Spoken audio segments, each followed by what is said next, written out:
everyone, and welcome to our webinar, Paycheck Protection Program Round 2. I'm Julie Hiley, President of Horan Emerging Business Advisors, and I want to thank all of you for joining us today. We know the past has been difficult, especially for small business owners. We know all of you have been overwhelmed with emails and articles, all on the rising concerns of COVID-19 and how it's going to affect you, your employees, and ultimately your business. The goal of Horan Emerging Business Advisors is to help small and emerging businesses grow and thrive, especially during these unprecedented times. That's why we're excited to introduce one of our partners, Sun Life, today to deliver this exclusive webinar focusing on the changes in Round 2 of the Paycheck Protection Program. It's always a mouthful. So a little bit about our speaker. James Slotnick is the Assistant Vice President of Government Relations for Sun Life Financial. James represents Sun Life's interests to elected officials and regulators, focusing on the issues that impact employee benefits.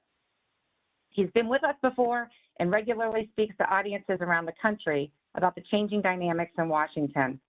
James, we know you have probably been so busy, and we really appreciate you jumping in here last minute to offer your insights to our clients, our friends, and our team. So just a quick housekeeping note, and Chris, correct me if I'm wrong, but if anyone has any questions, use the Q&A to ask them, and then we will either answer them as they come in or after the presentation. So with that, I'm happy to introduce James Slotnick. Great, Julie. Thank you. Thank you very much. I appreciate the opportunity today. Yeah, you know, it's been an interesting start to the year.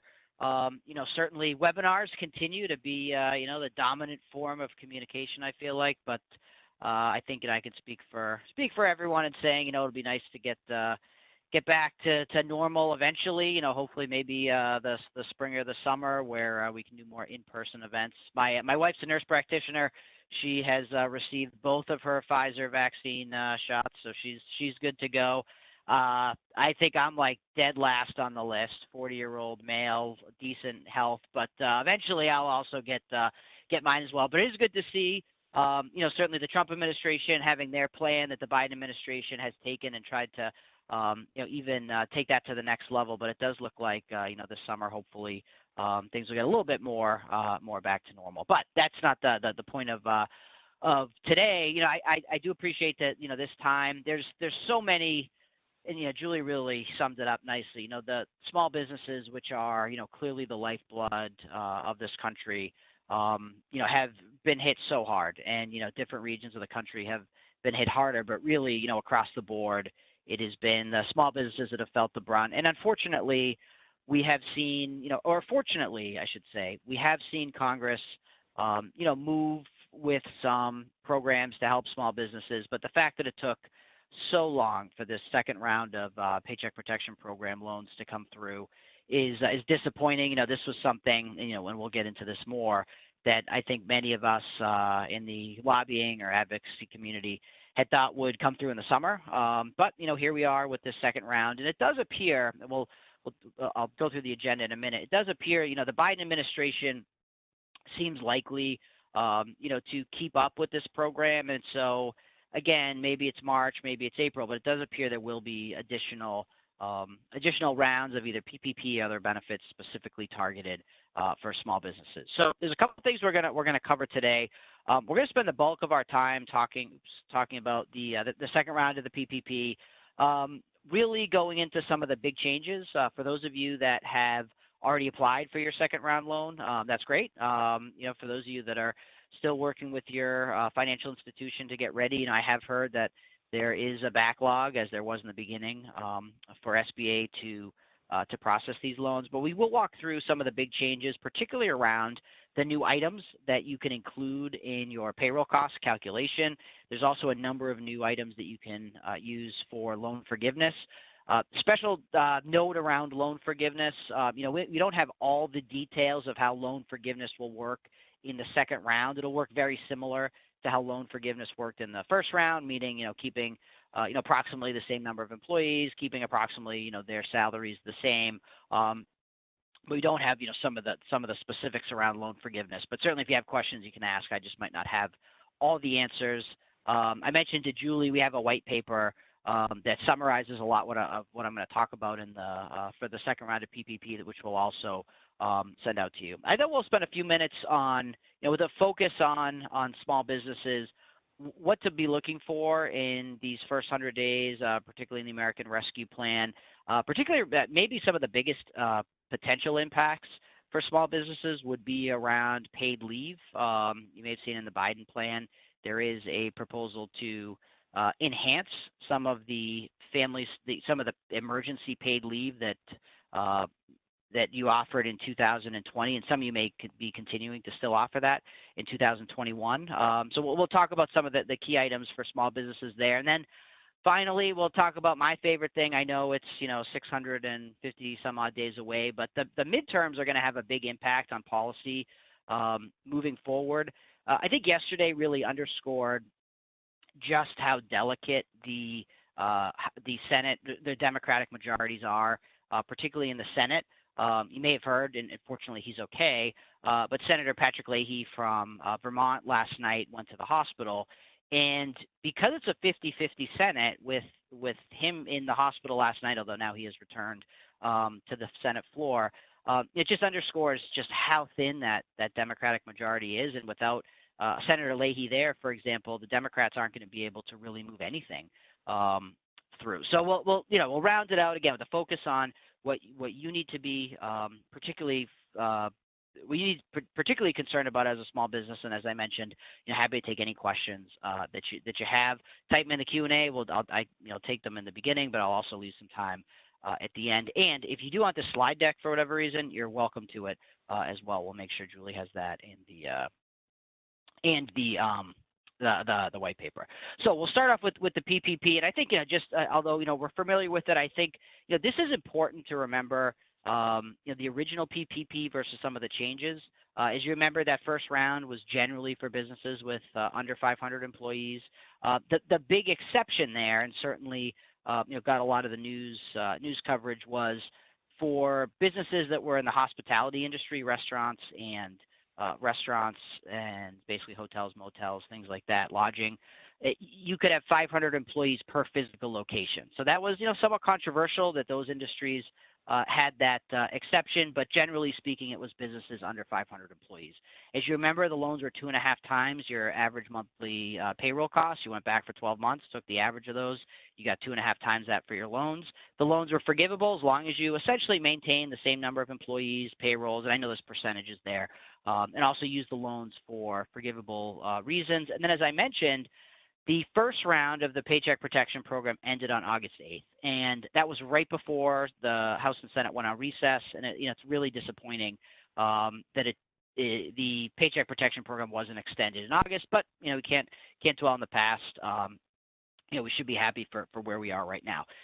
There are big changes in this second round, and so remember, the first round of the Paycheck Protection Program was targeted for businesses with under generally 500 employees.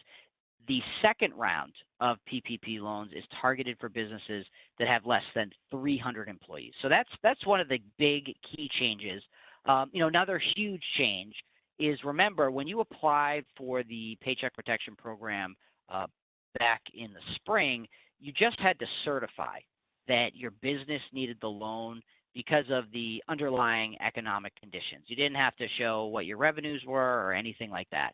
That's a change. In the second round, the only businesses that are eligible are those that can demonstrate a 25% drop in gross receipts from a quarter in 2020 to the same quarter a quarter in 2019 to same quarter in 2020. So those are significant changes, and from the conversations that we've had with staff from Democrats and Republicans, and really, some of the main players, in this were Senator Rubio from Florida.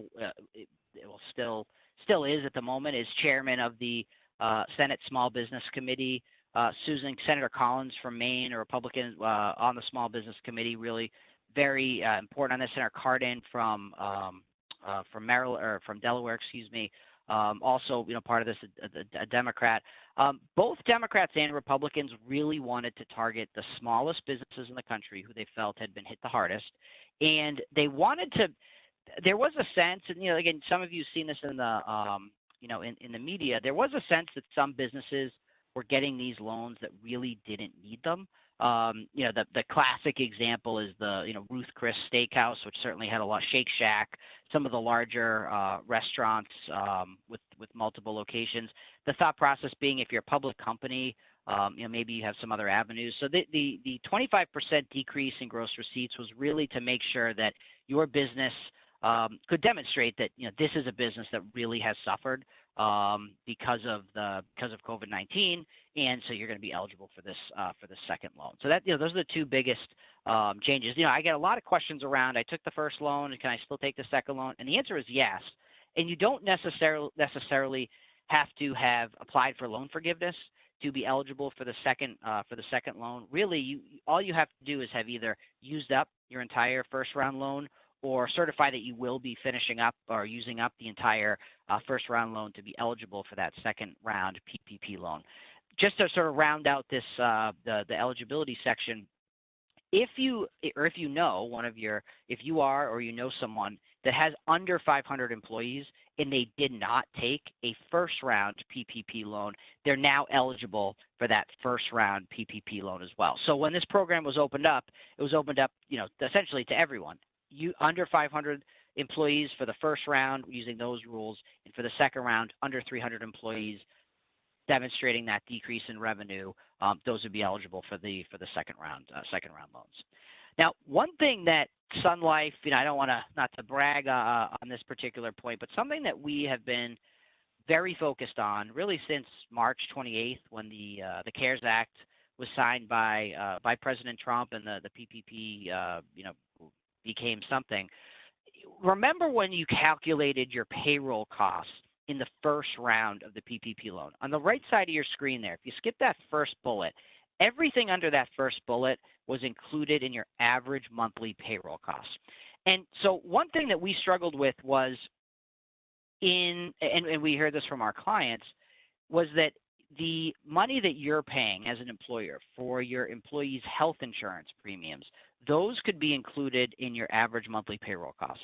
But things like the employer-paid premiums you pay for dental insurance or vision insurance or life insurance or disability insurance, you weren't able to include those as part of the average monthly payroll costs. And so something that we worked on literally through the whole year, and we were able to get this in to the bill at the end of the year, was when you calculate your payroll costs this time, you're going to include everything you did last time, except you're also now able to include any employer-paid premiums for group life insurance, disability insurance, dental insurance, or vision insurance. So you can already include, or you already could have included, the employer-paid health insurance premiums, but now all those other benefits that you're paying as well, those can also be included in your average monthly payroll costs, and they're also forgivable uses of the loan as well.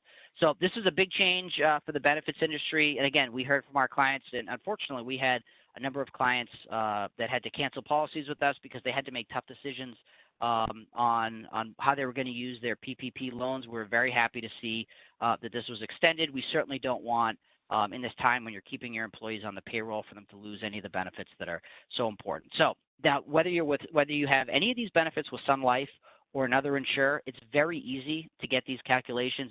Obviously I work for Sun Life, so I know how it works here, but the portal that you go on to get your bills or anything like that, that's the same website you'd go on, and you'd be able to download what your premiums that you've paid over the past 12 months. And any company that you're working with, it's going to be the same. So it's very easy to get these, and I'd say, definitely take the extra few minutes to get that when you're figuring the calculation, so that you get an increased amount of a Paycheck Protection Program loan.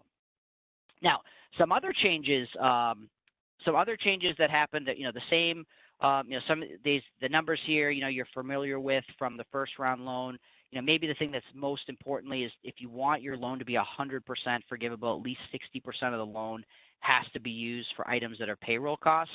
Now, again, the tweak here is that 60% of the loan that needs to be used for payroll costs now includes things like group life insurance, disability, dental, and vision premiums, which it didn't in the first round. But so long as you use 60% for payroll costs and the other 40% for the other forgivable expenses, you're going to be okay. Now, the changes here there's 4 new forgivable uses of the loan. So there's the ones that you're, and I'm talking on the right of the screen there. There's the ones that you're used to: payroll, rent, utilities, mortgage, interest. Now, the 4 new ones include computing services that facilitate business operations. The second one is around costs related to property damage, vandalism, things like that, that occurred in 2020 that were not covered by insurance. Now, this is, yeah, I'm not trying to be controversial or anything like that. I just read the laws. I don't, although I do advocate on them, I don't write them. This is just what Congress has done. And so there was a feeling amongst some members that certain businesses that had been in areas of the country that had civil unrest or disturbances had property damage that wasn't covered necessarily by insurance. And so now a forgivable use of the PPP loans is if you had damage because of civil unrest, you can use the PPP loan to repair that damage. Supplier costs that are essential to the operation of businesses, that's another new use of the loan. And then, this was a great one. We also lobbied or advocated for this, was that PPP loans could be, a forgivable use of PPP loans could be for items like PPE, personal protective equipment. But I really like what Congress did here. It's a pretty broad definition they have here. Basically what they're saying is if you had to make any changes to your business to essentially facilitate your business to be open, to protect your workers so that they could come in and be safe, but also that you could keep your business open, those changes can be a forgivable use of the PPP loan. Now, Senator Collins, I keep referring to her. She's from Maine. Sun Life has a big operation in Maine, and we have a good relationship with her office. We had her talk about this to our employees a few months ago. Her example of this would be for those of you that had to buy the plexiglass shielding and all that stuff. Those are now forgivable uses of the PPP loans. But she even goes a bit farther. Let's say that you had to install a drive-through window. This is her example, not mine. A drive-through window to facilitate curbside pickup or something like that, or you're planning on doing that, to keep things moving. That construction cost, because it was to facilitate worker protection, to keep everything open, that's the type of business activity or business change that could be that now could be a forgivable use of the PPP loan. So again, what also is nice is if you happen to have left, forget about the second round of PPP loans, if you happen to have money left over from your first round of PPP loan, all these forgivable uses now apply. So again, it's an expanded forgivable uses for the loans. And again, those last 4, although they just came into the law recently, can be used for the second round of PPP loans or the first round. Last thing I'll say on this, I know I spent a lot of time on the forgivable section. You have to remember, though, to be eligible for 100% forgiveness, 60% of your loan has to go to items that count as payroll costs. And again, there's that definition was slightly expanded. So I'm going to do 3 quick examples here of scenarios of how you can use the second round loans. And the first example is, as I mentioned before, you're a business that didn't take a first round PPP loan. So for whatever reason, you're under 500 employees, you didn't receive a PPP loan in the first round, you're eligible for a PPP loan under the rules of the first round. So that 25% revenue reduction doesn't apply to you if you're taking your very first PPP loan. Now, from the small business owners that I've talked to, generally speaking, if you were interested in getting a PPP loan, you were on top of this immediately, and you probably received the first round. But the government feels like there are businesses with under 500 employees that missed out in the first round, and so the pool of money that exists, it's almost $300 billion. First round PPP loans are something that is available. The second scenario is you received the PPP loan in the first round. You haven't used all the funds, though, for that first PPP loan, and you've not applied for loan forgiveness. The thing here, as I mentioned before, now all of a sudden you have some new forgivable uses of the loan that are available to you. So in this example here, we're saying you're a business that received a $150,000 PPP loan.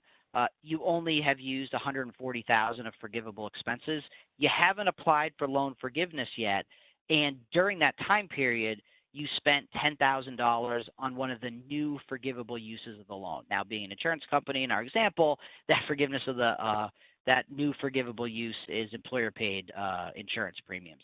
But because the new forgivable uses of the loan apply to both the first and the second round, this particular business, which maybe thought only $140,000 was going to be forgiven, they can now apply for loan forgiveness and take advantage of the new forgivable uses of the loan. So they would be eligible for the full $150,000 of loan forgiveness. And then, of course, the scenario that probably will apply to most people is you took your PPP loan, you've used all of those funds. As long as you can demonstrate that, one, you're under 300 employees, and two, that there's been a 25% decrease in gross receipts, then you're going to be eligible for that second PPP loan. Another thing to keep in mind is the PPP loan maximums in the first round were $20 million, I believe, was the maximum loan value that you can get. The maximum loan value in the second round of PPP loans is $2 million.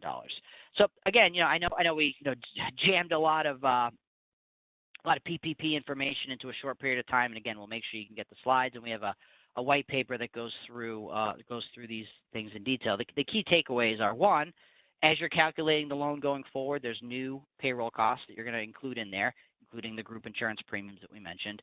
Two, you have new forgivable uses of the loans, including A, potentially any damage that happened to your business because of civil unrest, or also B, if you had to make changes to your business, buy PPE, make other worker safety type facility changes, again, purchasing those plexiglass screens, those are now forgivable uses of the Paycheck Protection Program loans. I haven't seen an update now, good or bad. SBA, or the Small Business Administration, like the rest of the administration, is a turnover from the Trump administration to the Biden administration. I thought the Trump administration was excellent on keeping on the SBA, Small Business Administration in particular.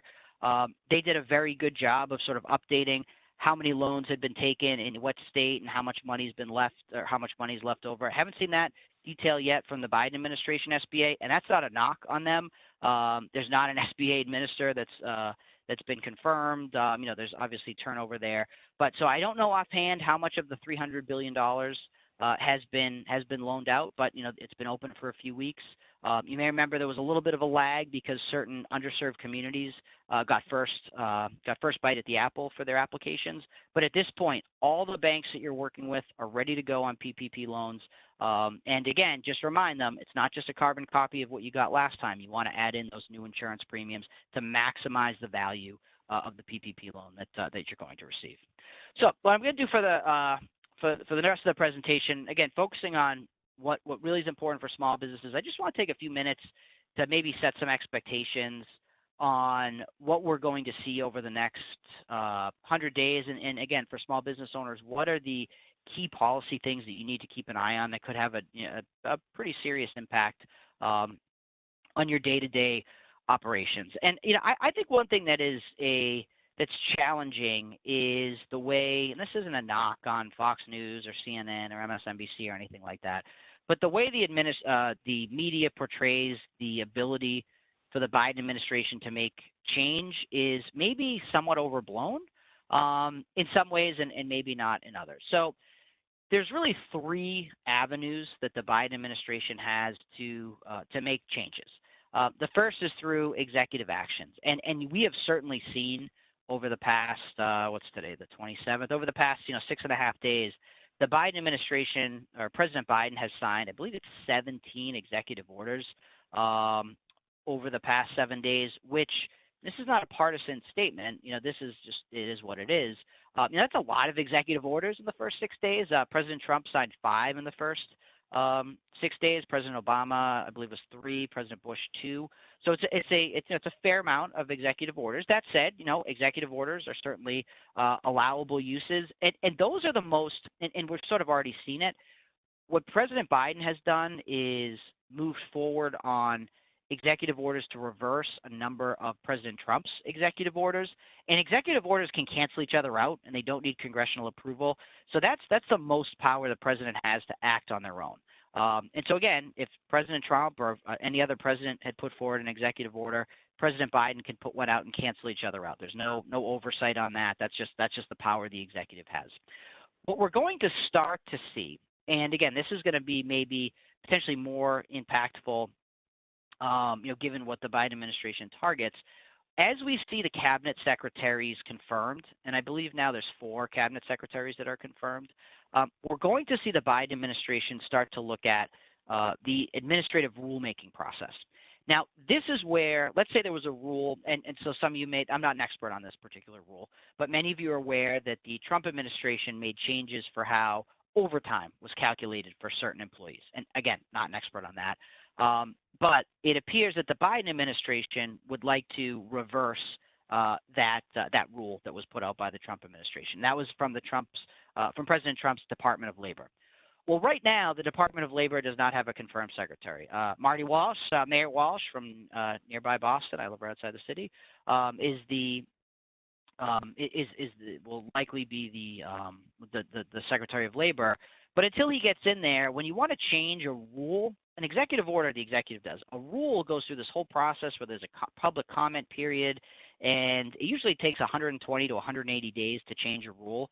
So we're not going to see any of the Department of Labor, Department of Interior, or the EPA, Department of Health and Human Services. Any rules that the Trump administration put forward is going to be probably a 3 to 4 month period before the Biden administration will be able to reverse any of those rules. So again, I don't think that is well explained by the media. And then finally, when we go down to legislation, and we'll talk specifically about some items I think you should be paying attention to.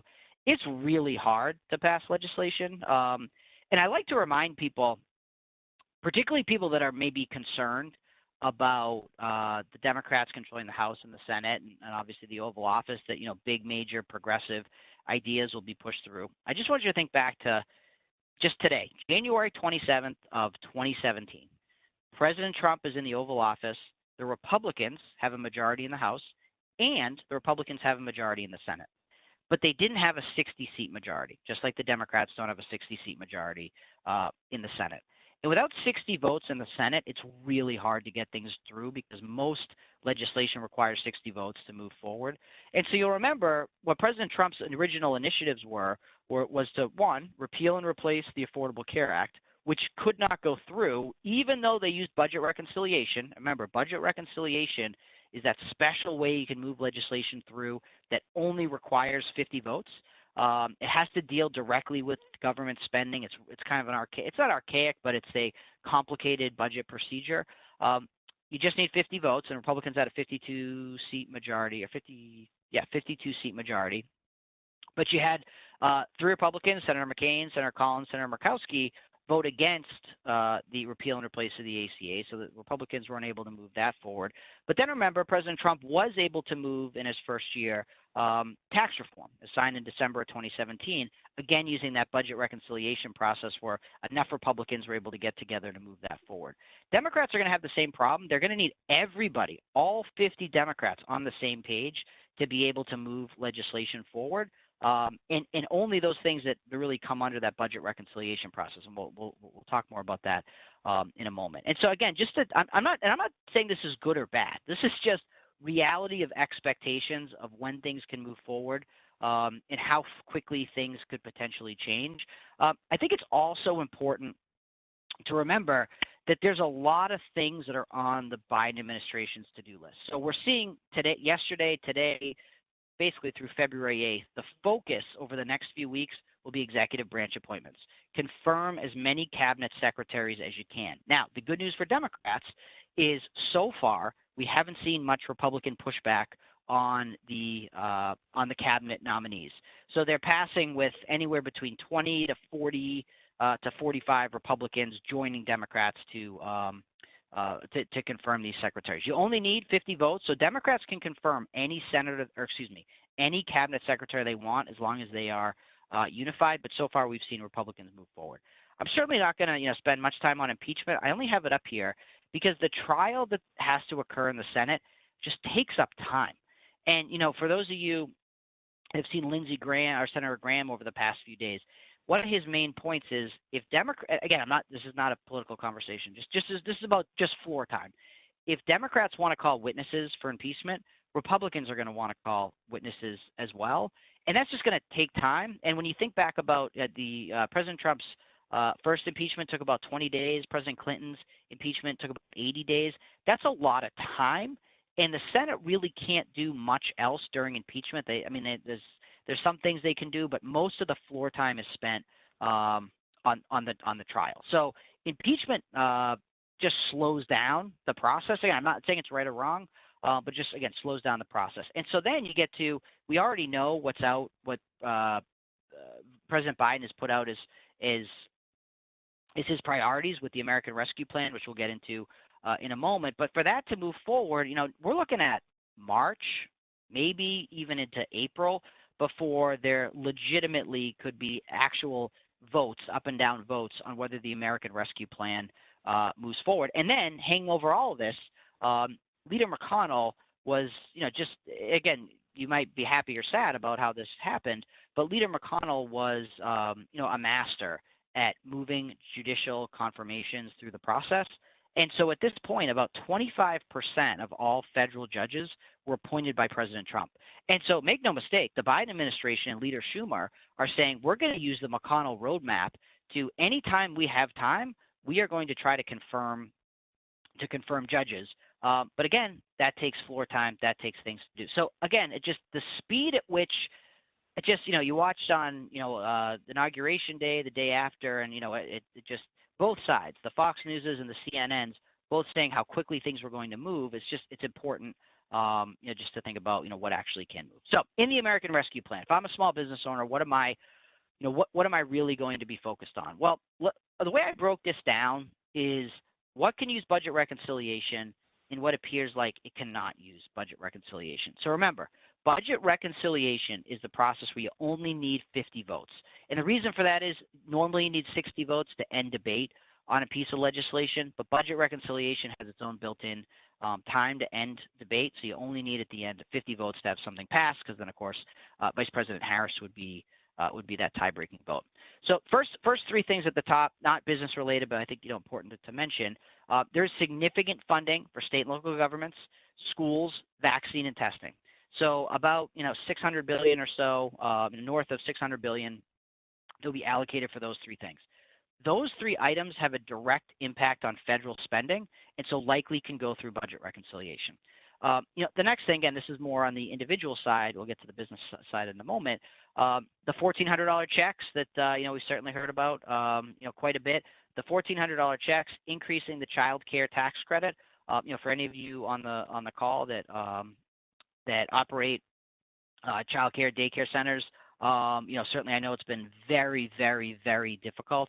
And the hope is to put money back, one, into the child care centers directly, but also to incent individuals to continue to send their children to child care, to be able to help them get back to work by increasing the tax credit that's available to pay for that, doubling the child tax credit as well. It appears that those three items as well could also use budget reconciliation. So again, those first six things on the left-hand side of your screen, it's likely Democrats can pass all of those six without any Republican support through that budget reconciliation process. And then the last three on the bottom, these clearly have more of an impact, on folks on the call. The $400 unemployment, the COVID unemployment insurance, that, as you know, right now there's a $300 federal unemployment. I don't want to say bonus, because that's really that's not the appropriate term, but a added extra is better. There's right now is a $300 extra federal unemployment subsidy that's being provided to people on unemployment over and above what the states are providing them. You may remember earlier through the summer there was a $600 extra federal unemployment benefit. President Biden has proposed a $400 additional unemployment benefit. And you folks will know better than me.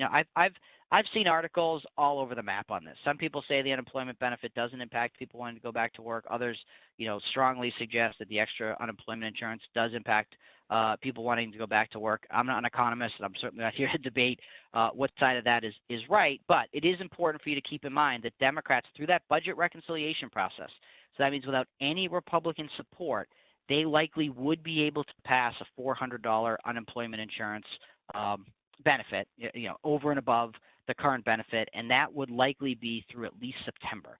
Now, at the end of March, the $300 benefit is is set to expire, so this would likely kick in after that March benefit. But again, this could potentially impact the pool of workers that that you're looking for. The other thing, for those of you that have had to unfortunately maybe layoff or furlough workers, there is very strong support in the Democratic Party to create COBRA subsidies for individuals that have been laid off. This has been kicked around for literally almost a year now as we get close to March.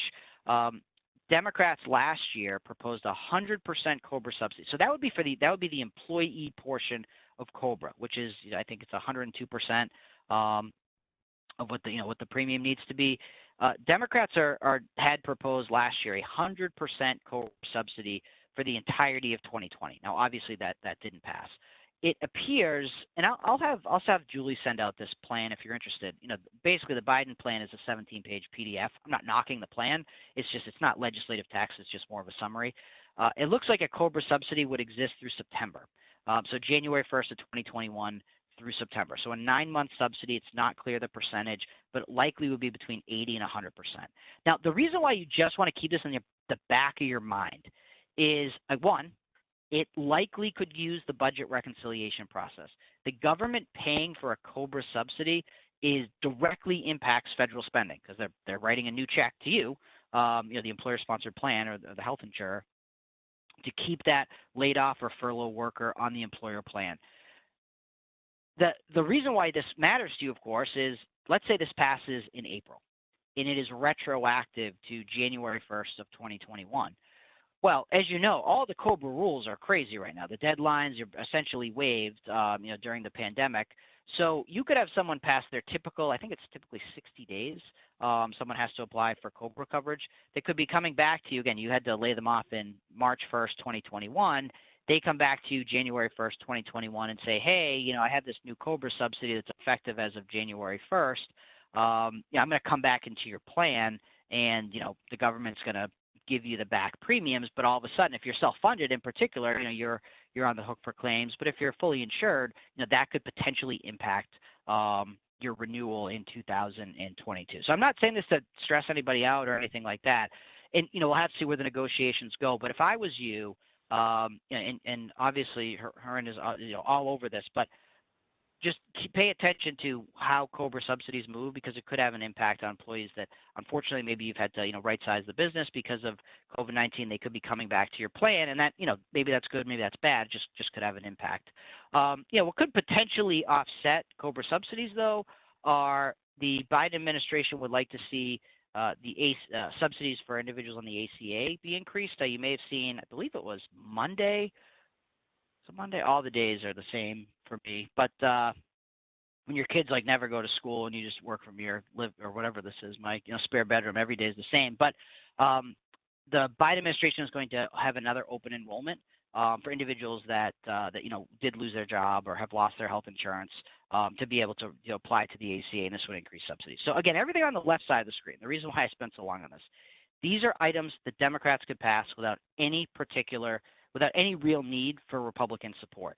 So again, as you're thinking about which of these impacts me, the unemployment insurance extension, that bonus, does that impact the worker pool? COBRA subsidies, does that impact your potentially your health plan? Now, on the right-hand side of the screen, these are also items that the president has proposed. And again, I'm not a budget reconciliation expert, and I know enough about it, but it's very complicated. But I don't think any of these three bullets here would be eligible for budget reconciliation, which means you need 10 Republicans to support these items. So obviously, increasing the minimum wage to $15 could impact many of you on this call. It does not appear that could go through budget reconciliation. That said, many Democratic senators, and I'm not saying this is right or wrong, I just report the news. Many Democratic senators say they feel like there is a backdoor way to have increasing the minimum wage go through budget reconciliation, which would mean only Democrat support is needed. I just don't see how that's possible, but it is something that Democrats are going to continue to talk about if it doesn't go through in 2021 over the next 3 years at least, increasing that minimum wage. There is some, I was on a call yesterday with some more moderate Republicans that are saying, maybe this is something that maybe it shouldn't be $15 across the country, but I forget what the number is now, $7.25 or $7.50. Maybe there is some wiggle room in the Republican Party to increase the minimum wage. There certainly is strong, for those of you that are restaurant owners, there is strong opposition in the Republican Party to removing the minimum wage for tip workers or adjusting that, particularly with how hard restaurants have been hit. But again, something to watch, but likely can't go through reconciliation. And then emergency paid family and medical leave. This is something you also want to keep your eye on, particularly if you have less than 50 employees. So if you remember, in 2020, there was the emergency paid sick leave and emergency paid FMLA that applied to businesses with generally less than 500 employees. But if you're on this call and you have less than 50 employees, you'll remember that you could decide not to offer the emergency paid sick leave or paid family leave. There was an exemption that applied to you, and all you had to do was say, you know what, like this is gonna be too hard. I'm being a little flip here, but to say you just had to say it was gonna be too hard for our business to continue if we offer this, and it was a very liberal exemption that you could get. And in fact, all you had to do was basically tell your employees you weren't going to do it. You didn't have to file anything with the Department of Labor or anything like that. Well, what the Biden administration is saying is, first of all, they want to increase the 12 weeks of emergency paid leave to 14 weeks through September of 2021. Secondly, they want to increase the wage replacement to full wage replacement up to $1,400 a week for those 14 weeks. There'll be 4 reasons that your employees would be able to take this leave. 1, you yourself have COVID. 2, you have to care for someone with COVID. 3, you need to get a vaccine. Or 4, your kid's school is closed and because of COVID-19, and it's difficult for you to work. And if you're under 500 employees, the good news would be you would still receive 100% tax credit if any of your employees took this leave. So you may remember, for those of you that are offering or mandated to provide the FFCRA leave, as it's called, the Families First Coronavirus Relief Act leave last year, there was 100% offsetting tax credit that you received. That would still exist under this proposal in 2021, 100% tax credit. Now, for those of you on the call that are over 500 employees, I don't think there's too many, but maybe there's a couple, this would be a huge change, because this particular proposal by the Biden administration is saying that every employer has to offer this. You'll remember that leave in 2020 didn't apply to businesses with over 500 employees, over 500 employees, with the thinking that if you have more than 500 employees, you're probably offering significant PTO and vacation time that employees would be able to draw through. If you're under 500 employees, maybe your benefits packages aren't as generous. Now, I don't know if that's true or false. That was the thinking in Congress. I was not involved at all in the drafting of that.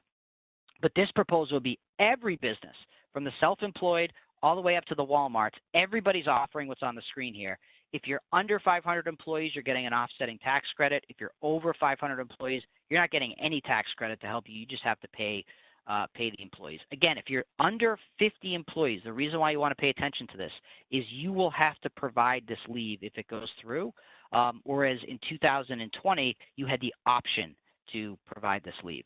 So I'm not an FMLA, I'm just a lobbyist, but this is something that, again, can likely not go through budget reconciliation.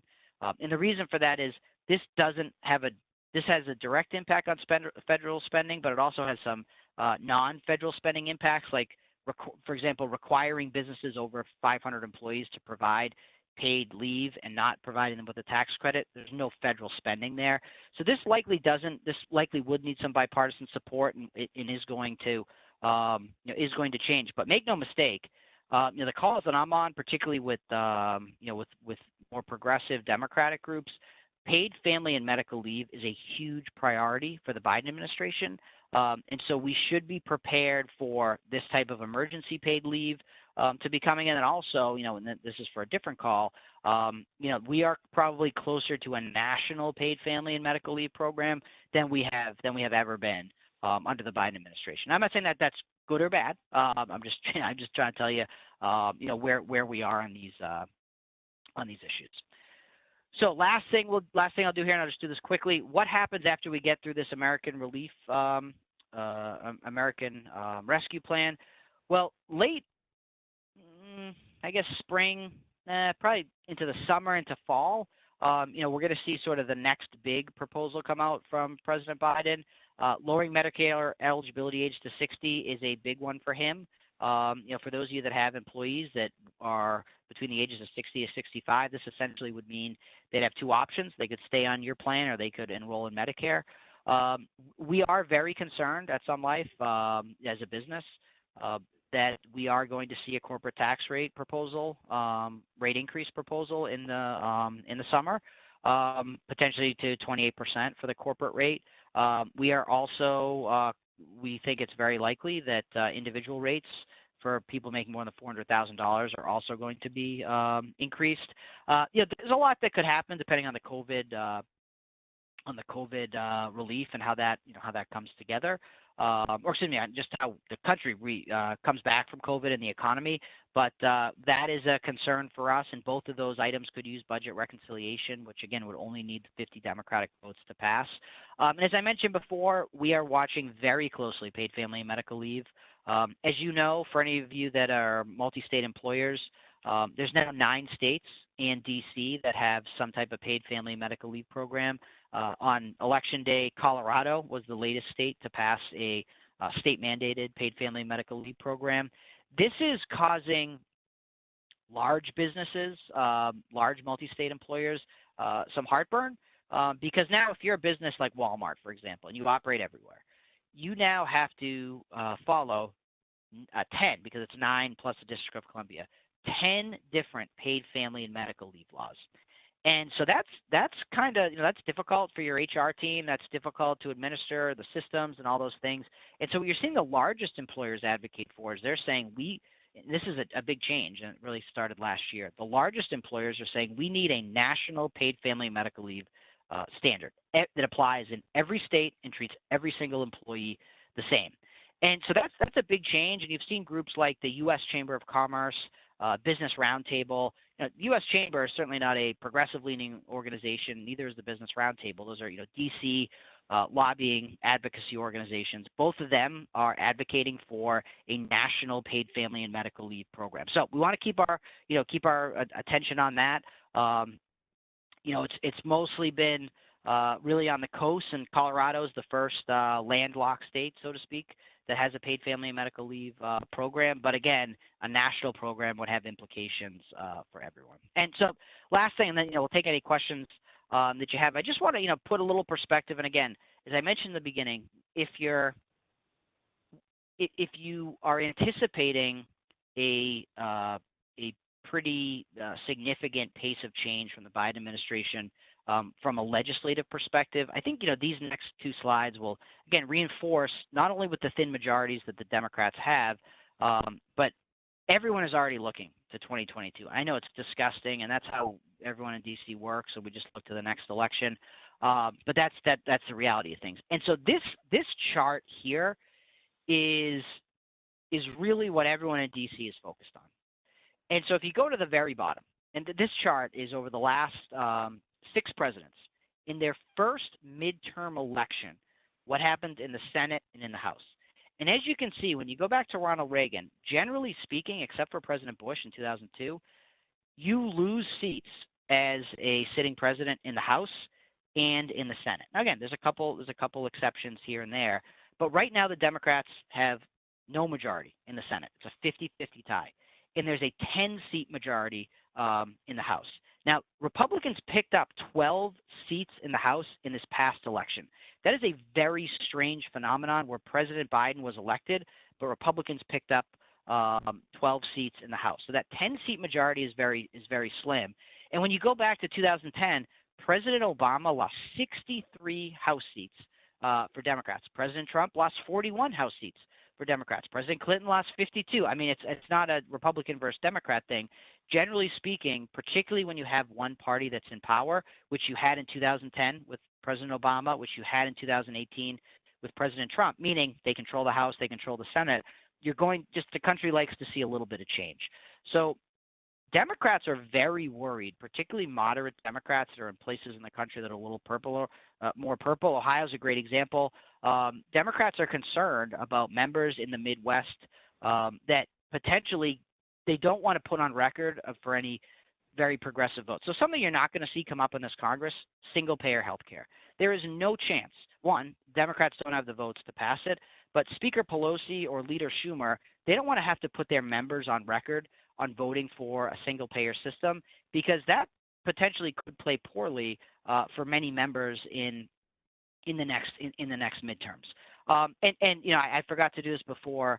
I do have him on here. You know, with Senator Portman announcing his retirement, that's huge opening, potentially for Democrats. But the map is not great for either Republicans or Democrats.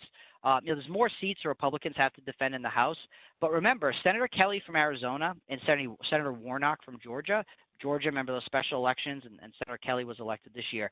They're both up for re-election in 2022, and that's because they're going into seats that were held by somebody else. It's complicated, not important for this conversation. But, Georgia was obviously very close. Arizona, very purple state. New Hampshire's a tough seat for Democrats, and certainly, Senator Cortez Masto with, some of the controversy in Nevada. I think that's how you're supposed to say it. That's going to be tight. On the Republican side, it's interesting to see what Senator Grassley will do from Iowa. He's 84 or 86.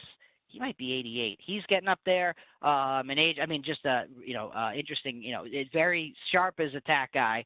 But does he want to continue? But seeing Portman retire, Senator Burr's retiring in North Carolina, Senator Toomey is retiring in Pennsylvania. Again, opportunities for Democrats and Republicans for sure.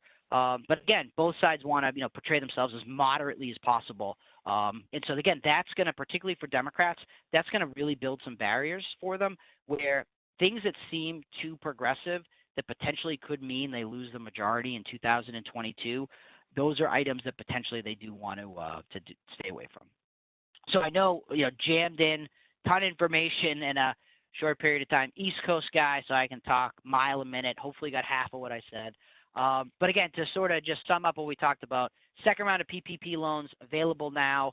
Big changes are you have new items that you can get, new forgivable items that you can pay the loans for, or use the loans for. And also make sure you increase those loan amounts by the employer-sponsored, or excuse me, the employer premiums you're paying for those group insurance products. It's just leaving money on the table, frankly, if you don't. Secondly, the Biden administration has a lot of priorities, but it's even with Democratic unity. I mean, I made this slide. I don't even know if that's the right sentence there. It's going to be tough because of some of the tough races in 2022. Democrats want to stay in the middle as much as they can. They want to move things forward. But, and again, it seems ridiculous to say, but, the 2022 elections have really almost already started. So, Julie, with that, I'm happy to take any questions here. I'm not, I wasn't sure if I saw any come in, but happy to take any questions. Also, do I have, yes, I did put my my email there. Happy to take, if you don't feel like asking a question on here, no big deal. No hard feelings. You can always reach out to me, shoot me a note, and I'm happy to, chat offline as well. All right, Chris, are there any questions? Yeah, I do see a question. I do see one. Yeah, yep. okay, Chris? you got it. Yep. So Chris told me that she'd put them in the chat, which she did, and then I just didn't see the chat. So that's on me. That's a user error here. So it looks like the question is the employer funds 56% of their insurance premiums for active employees. A person could pay. So I get the question. So the question is, it's possible if there's a COBRA subsidy that someone who is not working could pay less for their health insurance from an employer than someone who is actually working for the employer. And the answer to that is yes. The COBRA subsidy potentially could mean that I, as someone that is laid off, am getting essentially free health insurance from my employer, or maybe I only have to pay 10% of the premium for my employer-sponsored coverage. Remember, I'm laid off or I'm furloughed, versus someone that's employed is paying, is paying the full employee portion. So yes, that is an issue with COBRA subsidization. It's also relatively expensive. And I'll sort of not to go on a tangent, but some Democrats don't like corporate subsidization because it's so expensive, and they say this is really a giveaway to health insurers, that they're getting this basically free money from the government to provide these health insurance services. The reason why many Republicans support corporate subsidization, even though it is expensive, is they like that individuals are still in the employer-sponsored system. So some progressive Democrats have made the argument that people, when they get laid off and they lose their health insurance, that's the reason why we need single payer. You shouldn't have your health insurance tied together to your job. And so Republicans and many moderate Democrats like the idea of keeping people in the employer-sponsored system, even if they're not necessarily still working. But yes, to answer that question, it is possible that you're laid off and you're getting this large COBRA subsidy from the government, and that means you are paying less than someone that is working for the employer. You're paying less for the same health insurance by not working than working. I don't know if that's right or wrong, but that's how COBRA subsidies would work. And just again, I don't want anyone to get mad at me. COBRA subsidies have happened twice before. They happened in 2002. They happened in 2009 as well. In 2009, the subsidy was 65%. But Democrats are certainly looking for something that's higher than that in this round. All right. So Julie, it looks like that was the. Oh, sorry, go ahead. I was just going to say, is that all we've got, or does anybody else have any questions? Okay. Well, Jim. Yeah, actually, we do have one more. Oh, we have one more. Go ahead. We do. Hold on, I gotta find her question. I get nervous because when we say last question is the last, so it always means this is a tough one. So this is, I'm very scared. I'll take it. That's the deal. Let's see.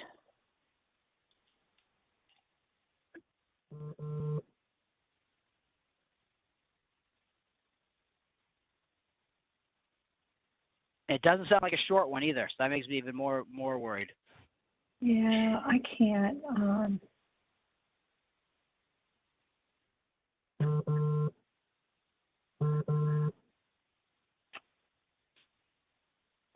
Well, Chris, maybe we can. I think there's just the one. That was just Perfect. the one. Well, Julie, Chris, I want to say, Julie, I'll turn it over to you to end it, but thank you. This was, always fun for me to get on these calls, and thank you for giving me the time to chat. Well, James, we always appreciate you and your insight, and we want to thank everyone on the call today. We know things are hectic, and hopefully you found this last hour helpful. If you have any additional questions, please do not hesitate to reach out to your account management team at Horan, and we will make sure to connect you or connect with James if there are questions, obviously, that we can't answer. Also, we will send out the white papers that James referred to at the beginning to all of you that attended. So again, thank you so much. We appreciate your time, and have a great day. Thanks, everyone. See you, Julie. See you.